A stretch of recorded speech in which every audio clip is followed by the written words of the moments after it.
नमस्कार दोस्तों, 10th class exam में आपका स्वागत है। मेरा नाम है अमित और इस वीडियो में 25 अप्रैल 2020 से संबंधित एजुकेशनल न्यूज़ देखेंगे। आज की पहली न्यूज़ है प्रयागराज से जो निकल के आई है। गैर शैक्षणिक पदों पर तैनाती पूर्व अनुमोदन बिना अवैध।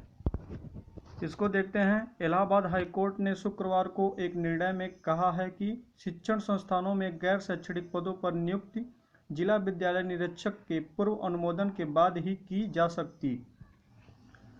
ऐसा करना यूपी इंटरमीडिएट एजुकेशन एक्ट 1921 व इसके तहत बने रेगुलेशन के तहत बाध्यकारी है। कोर्ट ने कहा है कि जिला विद्यालय निरीक्षक के पूर्व अनुमोदन के बाद ही गैर शैक्षणिक पदों पर स्कूल प्रबंधन समिति या प्रधानाचार्य की ओर से नियुक्ति वैधानिक है। इसमें कहा गया है कि जो गैर शैक्षणिक पद स्कूल में होते हैं, जैसा कि पियोन हो गया, पियोन हो गए और क्लर्क की जो पोस्ट हो गए, उसमें जो है आपको पूर्व में अनुमोदन देना पड़ेगा। अगर आप पूर्व में अनुमोदन नहीं देते हैं, जो भी वहाँ के प्रबंधक या प्रधानाचार्य हैं, तो ये जो पद है वो अवैध कर दिया जाएगा और ये तैनाती जो है निरस्त कर दी जाएगी।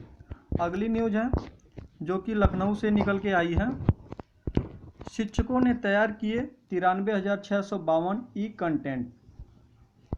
उप मुख्यमंत्री दिनेश शर्मा के निर्देश पर प्रदेश के शिक्षकों ने अब तक 93,652 ई कंटेंट तैयार कर विश्वविद्यालय एवं महाविद्यालयों की वेबसाइट पर अपलोड किए हैं। इस पर ई कंटेंट का 6.8 लाख विद्यार्थियों द्वारा उपयोग किया गया है।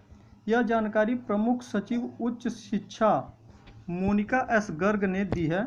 उन्होंने बताया है कि प्रदेश के 12,159 शिक्षकों द्वारा ऑनलाइन क्लास टाइम टेबल विश्वविद्यालय एवं महाविद्यालयों की वेबसाइट पर प्रदर्शित किया गया है। तो ये जो है बता रहे हैं, उच्च शिक्षा के लिए जो है 93,652 ई कंटेंट तैयार किए गए हैं, जिसमें से 6.8 लाख अभ्यर्थियों को इसका लाभ मिलेगा। अगली न्यूज़ है जो कि लखनऊ से आई है।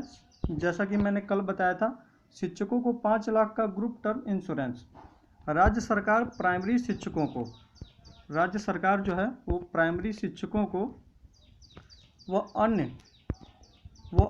व अन्य संविदा शिक्षकों को 5 लाख का टर्म इंश्योरेंस दिया जाएगा। इस संबंध में विभाग ने निर्णय लिया है कि शिक्षकों, अनुदेशकों, शिक्षा मित्रों एवं कर्मचारियों को विभाग सामूहिक टर्म इंश्योरेंस का लाभ भी दे रही है।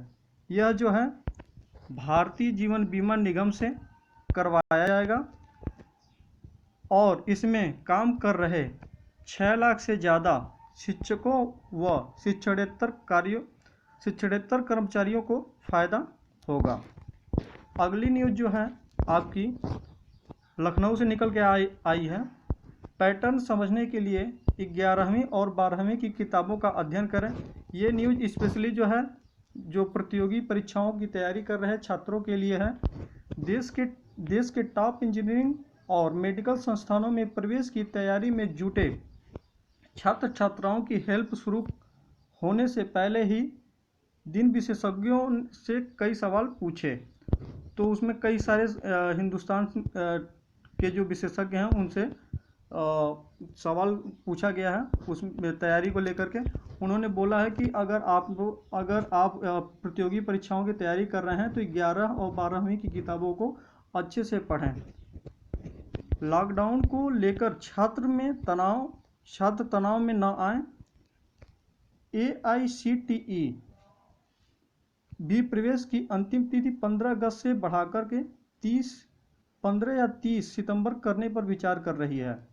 कई छात्रों की बोर्ड परीक्षाएं अब तक नहीं हो पाई हैं। ऐसे में जो पेपर पहले बचे हैं उनकी तैयारी करें। तो इसमें जो आपकी जैसा कि मतलब प्रवेश तिथि है उसको 15 अगस्त से बढ़ा करके 15 या 30 सितंबर, मतलब 1 महीना या 1.5 महीना और बढ़ाने की उम्मीद इसमें जताई गई है। तो इसका मतलब ये है कि आप सभी लोग अपने एग्ज़ाम की तैयारी करते रहिए और जब भी आपके नोटिफिकेशन आएगा कि पेपर कब होना है वो हो जाएगा। और अगर ज़रूरत पड़ेगी तो इस तिथि को आगे बढ़ाया जाएगा और प्रवेश तिथि को भी आगे बढ़ा दिया जाएगा। सो आप अपनी तैयारी पर ध्यान दें। अगली न्यूज़ है जो कि नई दिल्ली से आई है। बिना परीक्षा ही ज़्यादातर छात्रों को प्रमोट कर सकते हैं विश्वविद्यालय। आइए इसको देखते हैं। कोरोना संकट से निपटने में जुटे विश्वविद्यालय फिलहाल आखिरी साल को छोड़कर बाकी कक्षाओं के छात्रों को, मतलब आखिरी साल को छोड़ करके जो फाइनल ईयर में है उनको छोड़ करके बाकी कक्षाओं के छात्रों को बगैर परीक्षा लिए अगली कक्षा या सेमेस्टर में प्रमोट कर सकते हैं। तो अगले क्लास या सेमेस्टर में उनको प्रमोट किया जा सकता है जो फाइनल ईयर में नहीं है। ध्यान में रखते हुए ऐसा किया जा सकता है। बाद में स्थिति सामान्य होने पर प्रमोट किए गए छात्रों की परीक्षाएं कराई जाएंगी और रिजल्ट के आधार पर उन्हें प्रमोट किए जाने के फैसले पर मुहर लगेगी।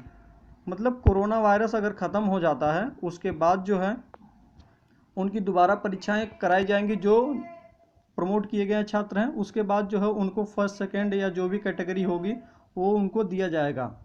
तो ये रही आज की न्यूज़ और आपको परेशान होने की कोई ज़रूरत नहीं है। पढ़ते रहिए, खुश रहिए, समय है बीत जाएगा। और ये थी आज की एजुकेशनल न्यूज़। धन्यवाद।